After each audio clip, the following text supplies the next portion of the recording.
특성 안 나왔죠? 처음엔 이런 식으로 여러분들 그냥 무작정 막 쓰십니다. 책에 있는 내용을 가지고 무작정 쓰시다가 이걸 이제 정리할 단계가 되면 이제 여러분들이 이제 토익 300점에서 이제 500점짜리가 된다는 얘기죠. 아, 시험 문제가 어디서 나오고 이런 유형의 문제가 나오는구나. 그러면 이제 거기에 대해서 이제 조금 더 하시면 이제 700점짜리가 되는 게 요게 이제 300점짜리 이제 공부 방법이라고 그러면은 이제 500점이나 700점들은 이렇게 나가겠죠. 이제 이렇게 정리를 했다. 이렇게 정리를 한 게 이제 500점에서 700점대가 된다고 그러면 이제 900점대가 되면은 이렇게 해가지고 상세하게 더 정리를 해서 그거의 내용들을 눈에 보기도 좋게 1번, 2번, 3번 이렇게 나누는 겁니다. 그리고 거기에 대한 항목, 그리고 거기에 대한 수식들 같은 걸 써주게 되면 이제 실제 답안지가 되는 거죠. 그래서 답안지의 바로 전 단계까지 여러분들이 가는 겁니다. 그래서 그런 것들을 보여드렸고, 그 다음에 간단하게 설명을 해드릴 거고, 나중에 수업이 끝나고, 각 챕터의 수업이 끝나고 나면은 거기에 관련되어 있는 관련 모범 답안지를 이제 메일로 보내드릴 겁니다. 예를 들어 작년에 보내드렸던 답안지들은 뭐 공윤해서 여러분들이 서로 받아보실 수도 있다고 했는데 2012년도에 후반기 발표절의 승부형. 그러면 예를 들어 1장이 끝나고 나면 1장에 관련된 요거는 그때 이런 식으로 해서 이제 관련되어 있는 부분을 4장짜리로 보내드렸었고요. 요거 말고 뒤쪽을 볼까요? 배정 발표. A4. 이런 것들은 나중에 보시면 이런 PPT 자료도 보내드렸고요. 참조를 할 만한 부분들은. 그 장에 참조할 만한 부분들은 저희가 나중에 보내드릴 겁니다. 그리고 그때 했던 부분들이 예를 들어 발전공학이다. 이런 보일러에 관련된 부분들도. 이런 것들은 지금 갑자기 생각이 안 나. 한전에 이제 교육원에서 교육하는 자료들을 사가지고 책으로 스캔을 뜬 겁니다. 그래서 이런 것들을 여러분들 보시기에는 아직 좀 어렵습니다. 이런 것들은 이제 900점대가 보는 자료들이라고 보시면 됩니다. 그래서 그런 것들을 요약해서 설명을 드릴 테니까 나중에 그런 자료들을 참조를 하시면 될 것 같습니다. 그런 자료들을 보내드렸고, 나중에 이제 키워드들도 보내드렸고요. 오늘은 요 자료들을 간단하게 보시면 내부 이상전압과 외부 이상전압 정도가 있다. 그리고 진행파의 특성들에 대한 내용들이 나온다. 라고 보시면 되고, 요거는 이제 뒤에 이제 자세하게 다시 한번 설명을 드릴 거니까. 피렉에 대한 부분이 반드시 나온다. 피렉의 구비 조건이 뭐죠? 키워드? 이렇게 나와 주셔야 된다는 얘기입니다, 지금. 왜? 그렇지 않으면 여러분들이 나중에 시험장 가서 피렉의 구비 조건 10점짜리로 나옵니다. 키워드가 나오면 쓰거든. 제가 뭐라고요? 예, 그 다음에 충. 그 다음에 상.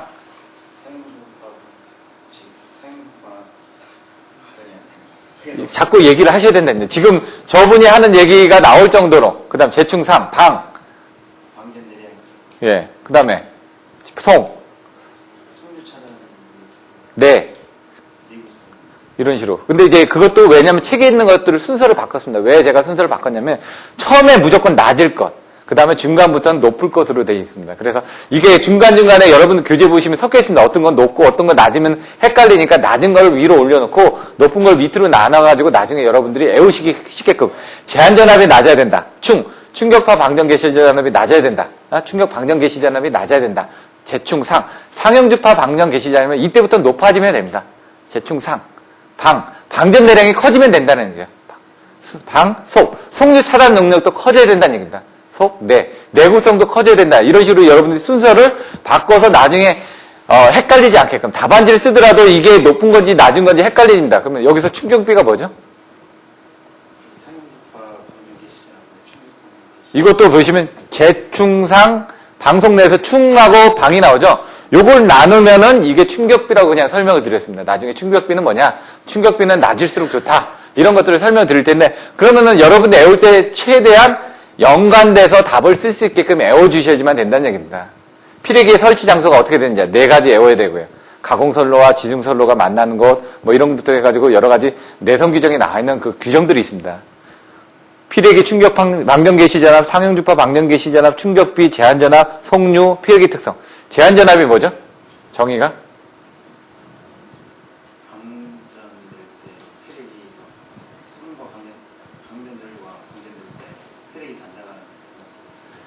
외부 이상전압이 들어왔을 때, 외부 이상전압이 방전될 때 피렉이 단자간 안에 남는 전압이 제한전압입니다. 그래서 이런 것들을 설명할 때는 그림을 그려주셔야죠. 변압기 옆에 피렉이 그려놓고 외부 이상전압이 들어오는데 피렉이 양단에 이렇게 그림 그려놓고 거기에 걸리는 전압이 제한전압이다. 이런 식으로. 전압의 종류가 꽤 많다고 그랬습니다. 여러분들이 이제 1장에 배우는 전압의 종류가 뭐 공칭전압, 절연전압, 그 다음에 기준전압, 뭐 정격전압, 이런 전압이 나옵니다. 성간전압. 그리고 여기 이상전압 나오죠. 그 다음에 여러 가지 전압들이 많습니다. 코로나 인계전압, 그 다음에 상형주파 방전기시장, 이런 의미에 대해서 정확하게 알고 계셔야 된다는 얘기입니다. 자, 피렉의 특성이 어떻게 되는지, 설치 장소가 어떻게 되는지, 정격전압이 어떻게 되는지, 보율, 차폐가, OPGW, 매설지선, 뭐 절연협조 부분이 나온다고 되어 있는데, 절연협조라는 거는 뭔지, 여기도 보시면은 발전소, 변전소, 송전소, 이런 식으로 해가지고 나눠서 절연협조를 해주셔야만 됩니다. 이제 절연협조 할 때 발전소의 절연협조에 대한 대책이 피가접으로 애우라고 얘기를 합니다. 왜? 피렉이, 가공지선, 철탑각 격지저항을 이용해가지고 절연협조를 한다. 이런 내용들을 적어주시면 되고요. 그 다음에 여기 나오는 거는 이제 나중에, 변전소에 대한 송전선에 대한 절연협조 부분이 먼저 나온 게, 여기에 대한 부분이 많습니다. 애가, 철교, 불제역피. 이런 식으로 이제 키워드를 애우라고 제가 나중에 설명드릴 거거든요. 그러면 애자는 가공지선, 애가 철탑각 격지저항, 교락편 설치. 교락편은 왜 설치를 하냐? 섬낙, 역섬낙, 경간, 역섬낙. 이런 내용들에 대해서도 배우게 됩니다. 그럼 거기에 대한 대책이 어떻게 되는지. 그래서 그런 것들을 하기 전까지는 지금, 나중에 이런 얘기들을 듣게 되겠구나 하고 미리 한번 지금 이 자리에선 설명을 드리는 거고요. 나중에 갔을 때는 여러분들 지금 제가 얘기한 게 뭔지 반드시 이해하고 쓰실 수 있어야지만 된다는 얘기입니다. 기본서에서는 그것만 가져가셔도 됩니다. 그렇게 이제 여러분들 개념을 가지고 가신 다음에 그 다음엔 연구반에 가서는 이제 그걸 쓰는 훈련을 하는 겁니다. 근데 지금은 여러분들 쓰는 훈련보다는 머릿속에 집어넣는 훈련을 하셔야 되기 때문에 지금 집어넣는 훈련이 안 되기 때문에 여러분들한테 자꾸 말하고 쓰고 생각하고 이렇게 하라고 하는 겁니다. 그래야지만 나중에 쓰는 훈련이 되기 때문에. 여기 나왔던 것처럼 전절연, 저감절연, 균등절연, 단절연도 이게 막 헷갈린다는 얘기죠. 나중에. 그러면 지읒으로 같이 쌍대로 외우고 디귿으로 같이 쌍대로 외우시라는 얘기입니다. 이런 것들 외우는 방법은 나중에 또 설명드릴 겁니다. 보호개전 방식, 구성, 주보, 호비보, 목적, PT, CT, 정기적 상태. 이렇게 설명을 해놓으니까 이제 못 알아듣죠. 근데 아까 설명했던 것처럼 이런 것들을 설명할 때는 반드시 그림이 들어가야 된다고요. 전력계통에 이런 그림들을 그려주셔야 된다는 얘기입니다. 전력계통에 PT, CT를 달아가지고 릴레이에서 검출해가지고 차단기를 트립한다. 여기 단선도 그림을 그렸죠. 근데 이게 좀 설명이 좀 미흡하니까 다시 옆에다 그림을 그려놓은 겁니다. 전력계통에서 센서를 이용해가지고 전기적 상태를 검출해가지고 보호계정기에서 이상을 검출해가지고 차단기 쪽으로 사고를 제거를 한다. 이 내용과 그 다음에 앞에서 보셨던 이 내용을 비교를 해서 보시면은 어떻게 되냐. PT, CT 전기적 상태를 측정해서 보호계정기 개통 이상 검출해서 사고 판정을 해가지고 4단계에서 사고 제거 등 조치한다. 요거하고 그 뒤에 거하고 보시면 어떻게 차이가 나냐. 반드시 그림을 그리라고 얘기하는 게 바로 그겁니다. 여러분들 보시기에도 이게 눈에 안 들어오죠. 아까 그건 눈에 들어오죠. 그래서 여러분들 기본서에 있는 그림은 반드시 머릿속에 넣어주셔야지만 됩니다. 그거는 그려주실 수 있어야지만 됩니다. 기본서에 있는 표도 반드시 쓸 수 있어야지만 됩니다. 기본서에 있는 예제 문제 반드시 풀어서 여러분 머릿속에 넣어가지고 가셔야지만 됩니다. 왜? 기본서에 있는 문제들은요, 연습 문제는 빼고, 예제 문제는 다 관연도 문제입니다. 관연도에 여러 번 나왔었고, 또 나올 수도 있는 문제다 보니까 그거는 반드시 여러분들이 풀 수 있어야 되고, 암기를 하셔야지만 됩니다. 왜? 여러분들 이걸 머릿속에 넣기가 힘듭니다. 전공을 안 하셨기 때문에. 여기 배전에 계신 분들도 있고, 발전에 계신 분들도, 그런 분들 전공을 안 했어도 자기가 맨날 느끼고 보던 것들이기 때문에 자연스럽게 애워집니다. 근데 새로 하시는 분들은 이런 것들이 안 애워집니다. 그런 경우는 어떻게 하냐. 아까처럼 키워드를 가지고 반드시 반복 합숙을 해서 애워가지고 답안지를 쓰는 훈련을 하는 겁니다. 다른 기본서반에서는 그냥 이렇게 책을 읽고 설명을 하고 넘어가는데 그러고 나면은 남는 게 없습니다. 6개월이 지나고 나면. 다시 6개월 듣고 나서 들을 때 이게 듣긴 들었는데 생각이 안 난다는 얘기죠. 그래서 제가 자꾸 키워드를 중간중간에 설명드리는 거는 키워드는 기본서반에서 하는 내용은 아닙니다. 사실 연구반에서 답안지를 쓸 때 키워드를 가지고 외우는 부분인데 그걸 해드리는 거는 여러분들이 기본서반에서 배우면서 연구반으로 가기 위한 과정에서 조금 더 그런 내용들을 이해하기 쉽고 암기하기 쉽고 그 다음에 오래 가지고 가라고 제가 설명을 드리는 거기 때문에 그 부분이 와닿지 않으시면은 지금 단계에서는 무리하게 쫓아가실 필요는 없습니다. 이제 보호개전 방식을 적용한다. 그러면 이제 여기서도 이제 송전솔로 보호 방식에 대한 키워드가 뭐였죠? 5글자?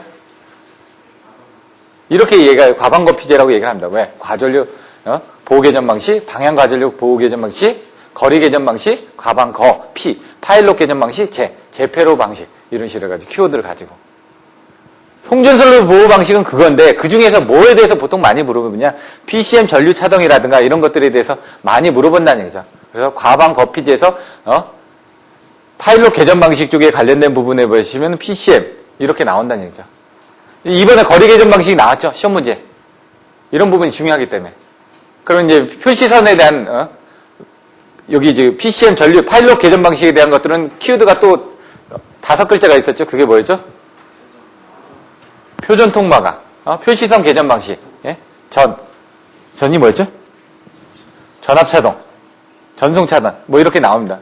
표전, 통신선, 전력선입니다. 이거는 여러분들 에어지실 때 표시선을 이용하거든요. 실제로 이제 케이블을 끌고 간다는 얘기입니다. 케이블을 끌고 가는 게 이제 표시선이고, 근데 그 케이블 종류가 뭐냐? 그래서 전력선을 이용하느냐, 아니면 통신선을 이용하느냐. 그래서 표전, 통마강에서 표시선을 이용하거나, 전력선을 이용하거나, 그 다음에 통신선을 이용하거나, 아니면 마이크로파를 이용하거나, 아니면 광파를 이용하거나, 이런 식으로 이제 여러분들이 나눠지게끔 돼 있다고 설명을 드립니다. 그런 것들은 나중에 다시 한번 반복해서 설명을 드릴 겁니다. 그래서 그 안에서 이제 모선에 대한 것들, 뭐 전류차동, 전압차당, 그 다음에 방향비교 방식, 전송차당 방식, 위상비교 방식, 이런 부분들이 뭔지 설명을 드릴 거고요. 이제 모선 같은 경우는 뭐 압류방위전으로 외우라고 제가 말씀드렸죠. 전압차동 방식, 전류차동 방식, 방향비교 방식, 위상비교 방식, 예? 뭐 압류방위전, 압류방위, 뭐 이렇게 해가지고 공신별류기 해가지고 뭐 여러 가지 부분들이 또 나옵니다. 압류방위 환차로 제가 외우라고 했습니다. 환상모선 방식, 차폐모선 방식, 이런 식으로 이제 외우는 방식들이 있습니다. 그러면 이제 일단 모선보호 방식에 대해서 쓰시오 하면은 그런 키워드가 나오고 거기에 대한 그림을 그리고 설명을 해주면은 10점짜리가 됩니다. 근데 25점짜리를 할 때는 그걸 조금 더 늘려줘야 되는 거죠. 그래서 10점짜리 키워드를 쓰는 부분부터 여러분들이 연습을 하고 그 다음에 25점짜리로 나갑니다. 배전솔로, 리크로저, 섹셔널라이저, 퓨즈, ASS, FAS 이런 부분들이 이제 책에 나오는 내용들이고요. 이런 것들에 대해서는 나중에 관연도 문제를 가지고 한번 다시 설명을 드리도록 하겠습니다. 11장 변전소 간단하게만 나왔는데요. 사실 문제가 나오면은 25점짜리로 나옵니다. 뭐 변압기에 대한 뭐 보호 방식에 대해서 쓰시오. 이게 사실 변전소에도 해당이 되지만 앞에 10장에 보호 방식 쪽에서도 해당이 됩니다. 이렇게 한 달에 걸치는 문제들이 많습니다. 그러다 보니까 여러분들이 하시다 보면은 이쪽에서 조금 저쪽에서 조금 갖다 답안지를 쓰셔야 될 때가 있습니다. 문제의 내용을 정확하게 몰랐을 때는 여러분들이 거기에 관련된 문제들을 막 갖다 쓰는 겁니다. 그러면 조금이라도 부분 점수를 받아야 되니까. 변전소의 역할과 설비가 어떻게 되냐. 모선에 대한 정의를 제가 전력의 집중과 배분이 이루어지는 도체라고 얘기를 했습니다. 그래서 여기는 전압의 변성과 조정을 하는 부분이 변압기죠. 그 다음에 전력의 집중과 배분하는 게 모선이죠. 전력 조류에 제어하는 거 이거 변압기입니다. 마찬가지로. 변압기, 조상설비, 모선, 차단기. 전력 조류 같은 건 조상설비에서도 제어를 할 수가 있죠. 전력 조류가 뭐다? 전력 조류 계산에 대한 정의는 뭐냐? 발전기에서 발생된 유효 전력과 무효 전력의 흐름을 계산하는 겁니다. 그래서 이제 흐름을 제어하기 위해서 뭐냐? 조상설비. 조정을 한다는 얘기입니다, 지금. 이제 그래서 이제 L을 조정하는 부분, C를 조정하는 부분으로 나눠집니다. 그래서 송전선 5-8에 이번에 나온 것처럼 송전선 충전에 의한 장애 부분에서 C 성분이 많아지면 L 성분을 투입을 합니다. 그게 여러분들 알고 계신 션트 리액터, 블로 리액터라는 얘기입니다. 그래서 블로 리액터 같은 경우는 이제 용량을 어떻게 하냐? 3, 4, 5는 200MV, 1호사는 100MV, 23kV는 뭐 30MV 내지 50MV 이런 식으로. 스타콘 같은 경우는 50MV 뭐 이런 식으로 해가지고 내용들이 나와 있습니다. 사진들이 있고 그래서 그런 것들을 나중에 한번 보여드릴 겁니다. 배전계통의 구성 이것도 헷갈립니다. 나중에 보시면 수압망으로 외웠습니다. 수압망. 이제 왜 이게 헷갈리냐면요. 배전솔로 부분이 이제 고압 배전, 저압 배전이 되는데 이따가 나중에 보시면은 고압 배전이 아니라 고압 계통에 대한 구성, 뭐 저압 계통에 대한 구성 해가지고 그걸 분류하는 부분이 나오는데 그런 것들이 좀 내용이 틀려집니다. 그래서 고압 배전은 수환망 해가지고 수지식, 환상식, 만상식인데 고압 계통을 또 다른 식으로 분류를 하면 이거 배전 계통입니다. 고압 계통을 분류할 때 뭐였죠?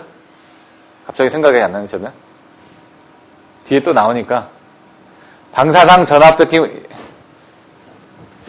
그거는 제가 다시 한번 보겠습니다. 전기 방식 보고요. 유루 방수, 유니식, 루프식, 방사상식, 수지식 이렇게 유루 방수 외워주셔야지만 됩니다. 그러니까 고압 배전에서 물어볼 때는 수환망을 외우지만 고압 계통에 대해서 물을 때는 유루 방수를 외워주셔야 된다는 얘기죠.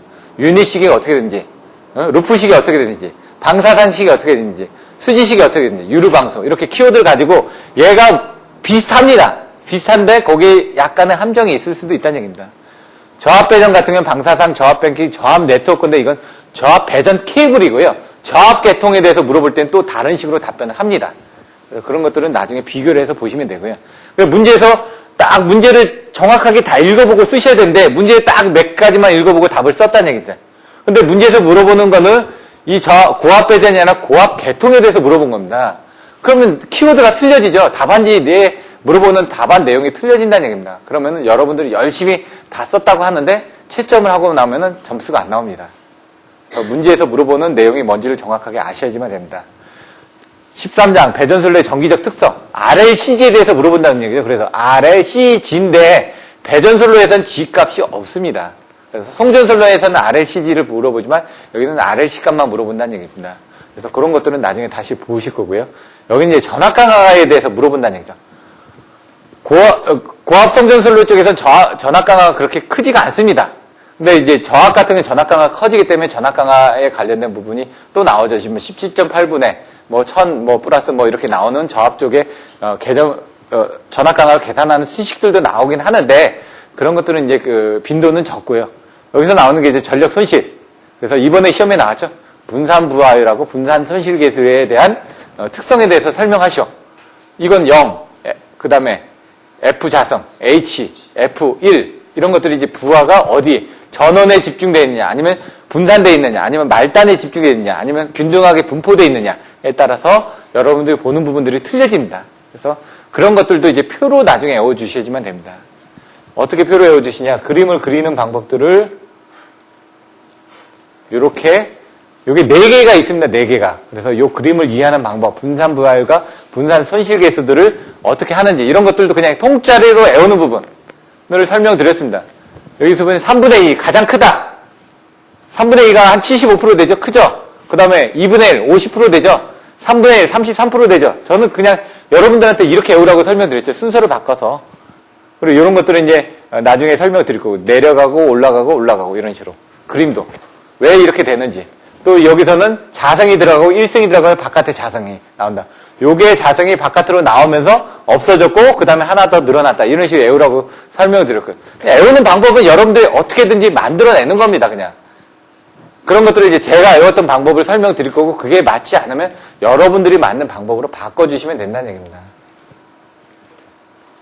자, 여기 보시면 수용률, 부등률, 부하율 요 전시험에도 10점짜리로 나왔었습니다. 근데 한 2년 전인가 1년 전에도 또 나왔었습니다. 유리 들어가면은 100이 들어간다. 근데 이제 변압기에 대해서도 또 물어봤습니다. 변압기에는 귀약 효율, 실칙 효율 뭐 이렇게 이런 식으로 나옵니다. 효율이.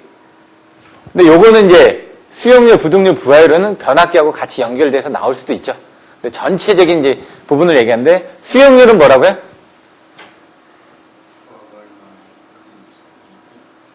이런 건 이제 표로 외우시면 됩니다. 수용률은 어떻게 된다? 최대분의 평균. 이런 식으로 외우시라고요.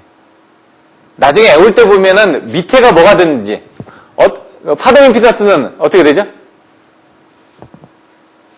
루트인데 위에가 뭐죠?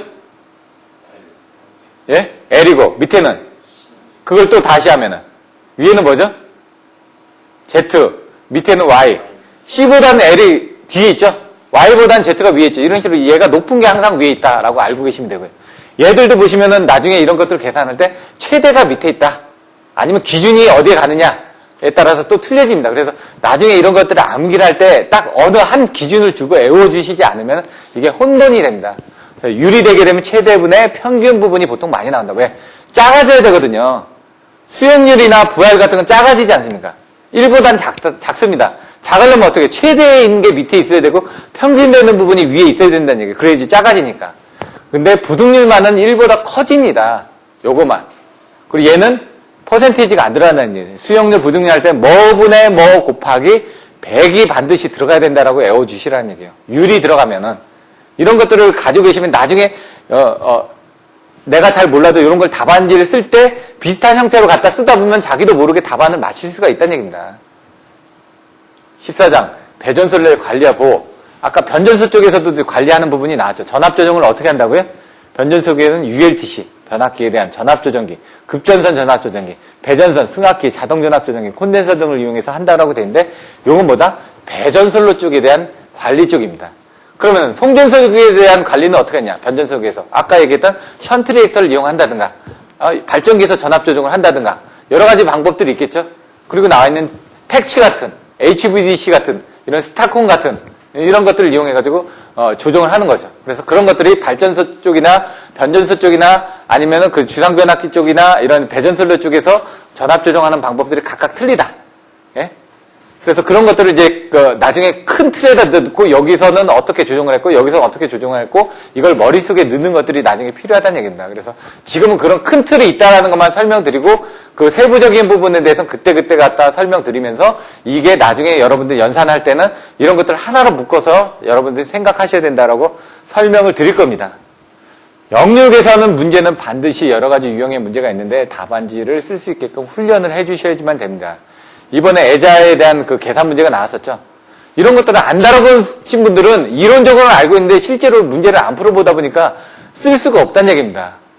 나중에 CPD 같은 경우 이제 그 Z1하고 Z2의 임피던스의 차이에 관계없이 전압이 일정하게 되는 것들을 증명하라. 25점짜리로 나오거든요. 이런 것들도 한번 문제를 풀어보셔야 되고요. 안 풀어보면 못 씁니다. 절대. 근데 풀어보고도 그거를 절차를 암기를 안 해주시면 못 씁니다. 수차의 회전속도 결정 방법에 대해서 쓰시오. 알고 있는데 순서를 외우라고 그랬죠.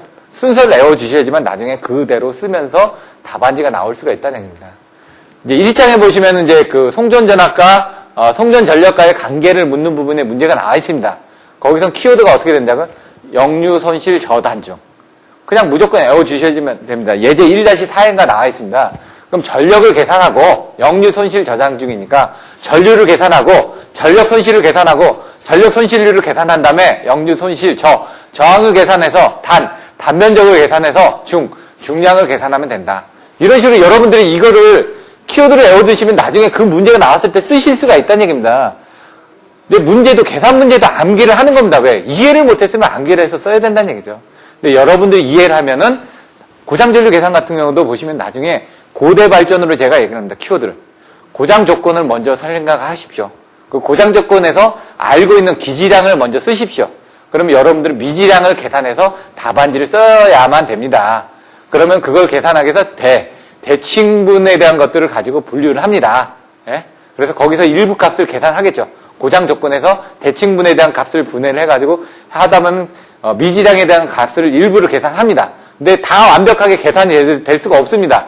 고대 발 그러면 이제 발전기 기본식에다 넣어가지고 나머지 미지량들을 계산해내는 겁니다. 그래서 나중에 고대 발전 거기서 이제 미지량에 관련된 전압전류는 전류를 계산하면 그 답안은 끝납니다라고 생각을 합니다.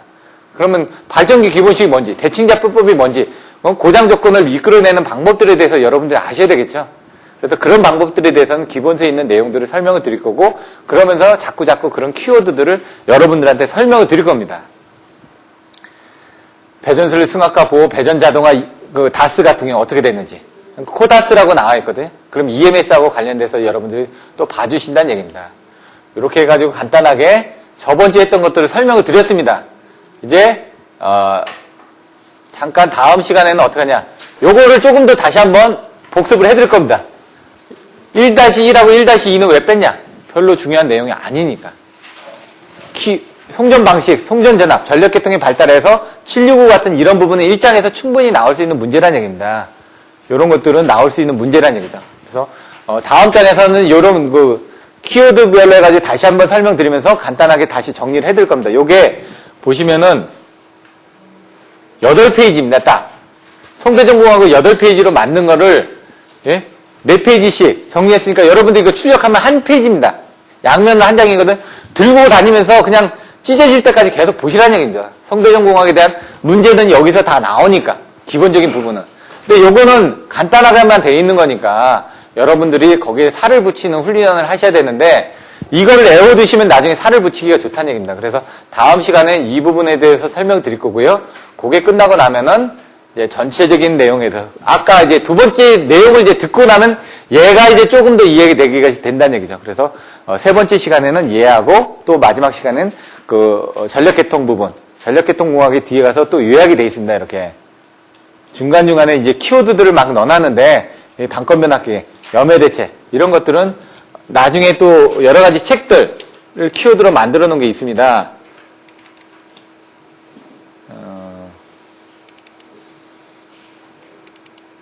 키워드들이 이렇게 있습니다. 이제 뭐 이렇게 만들어 놓은 그 출력용으로 만들어 놓은 거는 출력용이 2개가 있네 지금. PDF 보니까. 이게 키워드입니다. 송대전공학에 대한 HBDC, 개요, 정의, 적용 분야, 현황, 구성도 안 되어 있는데 이따 여러분들이 배우시는 이제 직류 송전 방식에 대한 책 안에 내용을 보시면 그런 구성도를 그려주실 수 있어야 된다는 얘기예요. 송전 방식을 분류를 하는데 어떻게 되느냐? 4가지로 분류가 되거든요. 4가지를 어떻게 분류를 하냐? 극의 구성, 단극인지 쌍극인지, 그리고 접지 방식에 따라서 접지를 어떻게 했냐? 한쪽만 접지를 했냐? 대지를 접지했냐? 아니면 도체를 접촉을 했냐? 해수기로 방식, 대지기로 방식, 도체 접지 방식 이런 식으로 또 나눠집니다. 그런 것들을 이제 분류하는 것들을 여러분들이 정확하게 훈련을 해주셔야지만 나중에 답안지를 쓸 때 장점이 뭔지, 단점이 뭔지. 근데 여러분들 이런 것들도 직류 방식의 장단점은 교류 방식의 장단점하고 같이 쌍대를 이룹니다. 제주 해남 HVDC 이런 것들은 우리나라에 쓰고 있으니까 이번에 MI 케이블 나왔죠. 이런 것들을 여기서 MI 케이블에 대해서 설명을 드리고 전기 방식 이런 것들은 전기 방식은 지금 지중송전선로에 관련된 3장 쪽에 뒤에 약간 부식하고 방식에서 나옵니다. 여러분 기본서 교재 그런 것들이 하나의 또 문제로 나올 수 있다는 얘기예요. 요 지금 하나의 문제들입니다. 지금 3번 염해대책 이게 문제로 25점짜리를 쓰는 문제에 대한 키워드들입니다. 케이블 발화 연화 지중송전선로 케이블의 열화 진단 그 다음에 시스 유기전압 저갑대책 이런 식의 하나의 25점짜리 문제에 대한 코로나 있죠? 송전연양 계략 계산법 이거 10점짜리로 나옵니다. 이거 송전연양 계략 계산법 같은 경우는 4장에 나오겠죠. 4장이나 5장에 예?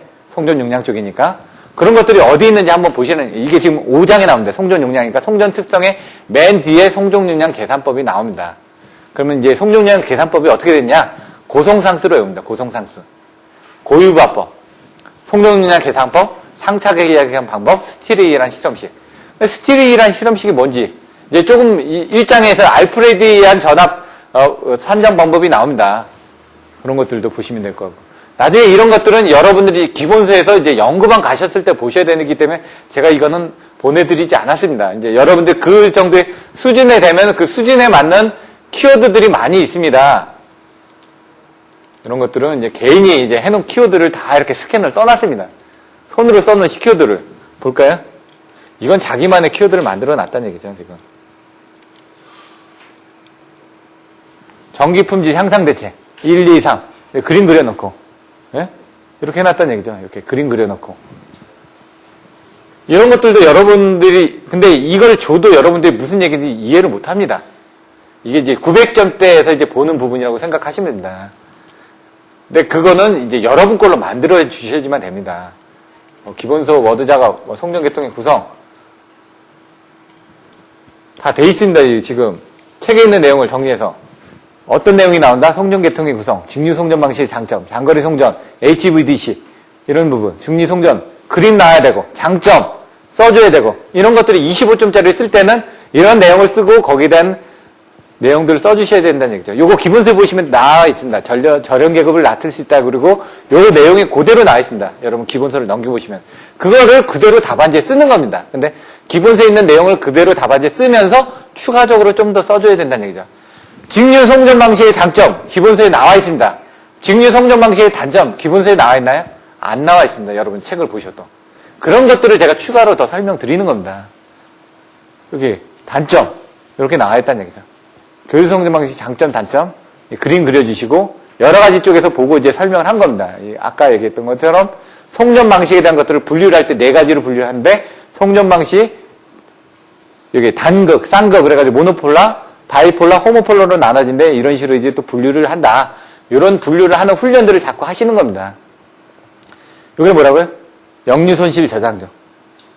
전력, 전류, 역류, 손실, 손실류, 저항 여기 있죠. 저항, 단면적, 단면적이 어딨냐? 여기 뒤에 단면적이 나올 겁니다. 그 다음에 중량, 저단중, 중량을 해가지고 나오게 됩니다. 이렇게 계산하는 것들도 이게 보시면은 어려운 것처럼 보이는데 아까 그런 키워드만 가지고 하시면 쓰실 수가 있다는 얘기죠. 여기 단면적 나오죠? 그다음에 단면적을 이용해가지고 마지막에 저항을 계산하면 된다. T분기, 8분고 이건 뭐냐면 기본서에 나와 있는 예제입니다. 10점짜리로 나오니까 그거에 대한 장점들을 써주실 수 있게끔 여기 전압에 대한 부분, 표준전압, 운전유지비 측면, 알프레드 스틸 실험식 또 나오죠. 이런 거 수식 외워주시지 않으면 안 된다는 얘기죠. 설명하라는 건데 설명을 하려면 이 수식이 안 나오면 안 된다는 얘기입니다. V가 뭔지, P가 뭔지, L이 뭔지 이런 것들 밑에다 더 써주시면 되고 건설비하고 연 지출에 대해서 설명하는 부분 요게 한 3회 정도 전에 10점짜리 문제는 나왔습니다. 그러니까 3회 정도 전이라고 하면 한 1년 반에서 2년 정도 전에 나왔었습니다. 전압의 종류, 765 장점 이렇게 해야지 마무리가 된다는 얘기입니다. 지금 그거를 키워드로 여러분들을 앞에 이렇게 놔뒀다는 얘기입니다. 이번에 요거를 먼저 한번 보여드린다는 얘기예요. 요게 지금 그런 키워드들 765 격상 알프레드 스틸 실험시 송전전압과 송전전력의 관계 표준전압의 공칭전압 여러분이 뭐가 있을지 모르지만 일단 이런 부분을 한번 보시면 나중에 이런 부분에 대한 문제가 나오겠구나라는 거를 먼저 보시라는 얘기입니다. 자꾸 하다 보면은 나중에 이게 이렇게 보고 나서 그 다음에 답안지를 보면은 좀 더 이해가 된다는 얘기죠. 자꾸 반복 학습을 하실 수 있게끔 처음에 해드릴 거고요. 나중에 요거를 이제 요 전에는 제가 칠판에다 다 수기를 해서 썼었습니다. 그거는 이제 나중에 제가 필요하면 여러분들한테 카피를 해드릴 겁니다. 그래서 필요하시면은 지금 오늘 한 10분, 11분 정도가 지금 오셨는데 한 분을 총무를 좀 잡아가지고 기존에 이제 총무를 하셨던 분들도 있는데 그분을 통해가지고 모든 자료를 또 공유를 하시면은 서로 도움이 될 테니까 그렇게 해서 이제 나머지 6개월 동안 이제 시작입니다. 제가 시작이 반이라 그랬더니 어떤 분이 저한테 메시지를 보냈더라고요. 이제 교수님 반이 시작했으니까 나머지 반을 더 열심히 할수록 도와주십시오라고 메시지를 보내주셨는데 제가 끝나고 나면은 그날에 대한 것들은 반드시 가능하면 당일날 제가 집이 지방이다 보니까 집에 내려가서 메일로 보내드립니다. 근데 오늘은 보내드릴 게 없습니다. 왜? 저번 주에 다 보내드렸던 자료를 가지고 하기 때문에. 다음 주도 마찬가지로 수업이 끝나고 나면 보내드릴 테니까 그걸 보고 복습을 반드시 하시고요. 예습보다는 복습이 반드시 필요합니다. 잠깐 쉬었다가 그 다음에 이제 두 번째 시간 시작하도록 하겠습니다.